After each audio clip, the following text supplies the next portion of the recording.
জায়গা থেকে আমরা অবশ্যই সাহস দিতে পারি। আপনারা আমাদের থাকবে, আপনাদেরকে নিয়ে আমরা পথ চলবো। আমরা এখন বিএনপির ভারপ্রাপ্ত চেয়ারম্যান তারেক রহমান ঘোষিত রাষ্ট্র কাঠামো মেরামতের ৩১ দফা বাস্তবায়ন ও জনসম্পৃক্ততা বৃদ্ধির লক্ষ্যে নারায়ণগঞ্জের রূপগঞ্জে পথসভা ও র্যালি করছে রূপগঞ্জ উপজেলা স্বেচ্ছাসেবক দল। ৩১ অক্টোবর শুক্রবার বিকেলে ঢাকা সিলেট মহাসড়কে আল্লাহর দান আড়ত মাঠে পথসভা হয়। পথসভা শেষে নেতাকর্মীরা মিছিল ঢাকা সিলেট মহাসড়ক দিয়ে ভুলতা গোলাকান্দাইল এলাকা প্রদক্ষিণ করে গোলাকান্দাইল গোল চত্বরে এই কর্মসূচি সমাপ্ত করে। এতে প্রধান অতিথি হিসেবে উপস্থিত ছিলেন বিএনপির জাতীয় নির্বাহী কমিটির সদস্য বীর মুক্তিযোদ্ধা কাজী মনিরুজ্জামান মনির। নারায়ণগঞ্জ জেলা স্বেচ্ছাসেবক দলের আহ্বায়ক মাহবুব রহমানের নেতৃত্বে আয়োজিত কর্মসূচিতে বিশেষ অতিথি হিসেবে উপস্থিত ছিলেন তারা পৌরসভা বিএনপির সাবেক সভাপতি নাসির উদ্দিন, নারায়ণগঞ্জ জেলা ছাত্রদলের সাবেক সিনিয়র সহসভাপতি ও রূপগঞ্জ উপজেলা যুবদল নেতা আবু মোহাম্মদ মাসুম, রূপগঞ্জ উপজেলা স্বেচ্ছাসেবক দলের সদস্য সচিব আলী আহমেদ, কাঞ্চন পৌর যুবদল নেতা সানাউল্লাহ মান্নান সানি। এছাড়াও উপস্থিত ছিলেন তারা পৌরসভা যুবদলের সাধারণ সম্পাদক কাজী আহাদ, বিএনপি নেতা মশিউর রহমান টিপু, কাঞ্চন পৌর ছাত্র দলের সাবেক সভাপতি তারিকুল ইসলাম বিপুল, যুবদল নেতা আজিম সরকার সহ নেতাকর্মীরা।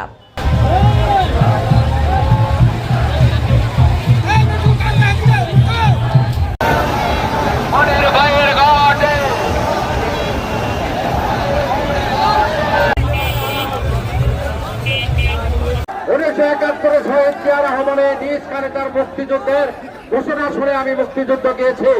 তারপরে এই স্বৈর শাসনের যে শুরু হয়েছিল 1971 সালের পরে 73 সালের নির্বাচনের মধ্য দিয়ে শেখ মুজিবের স্বৈর শাসনের শুরু করার প্রারম্ভে আমি সেই দিন জিয়াউর রহমানের একজন সৈনিক হিসাবে, আমি মুক্তিযুদ্ধের একজন সৈনিক হিসাবে চোখ করে বসে থাকি নাই। সেই দিনও আমি বাকশালের বিরুদ্ধে, শেখ মুজিবের বিরুদ্ধে, তার রক্ষীবাণীর বিরুদ্ধে লড়াই করেছি।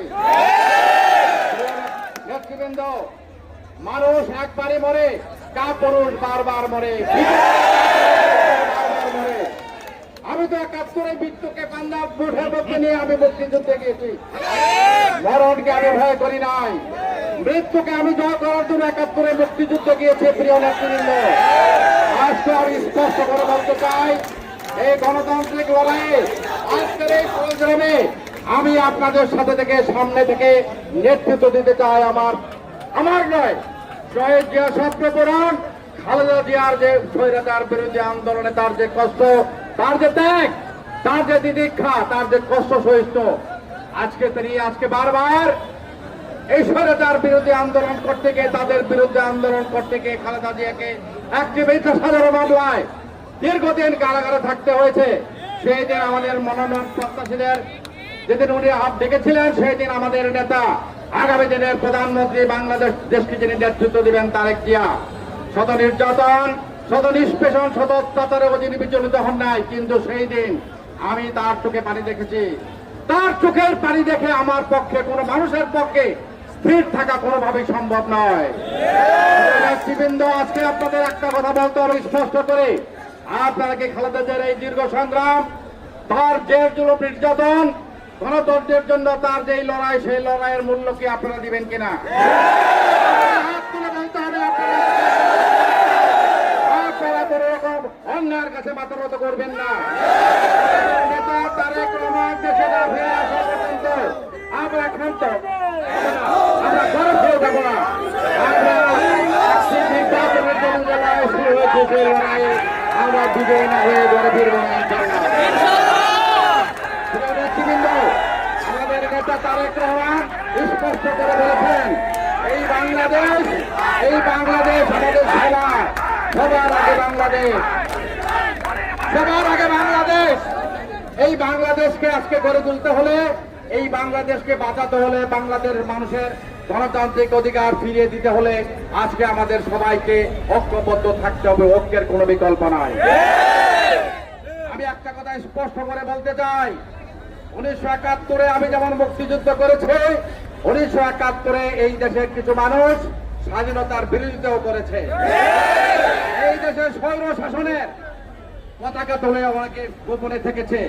আমি কখনো কোন রকম স্বৈরাচারের সাথে হাত মেলাই না এবং আমার জীবনে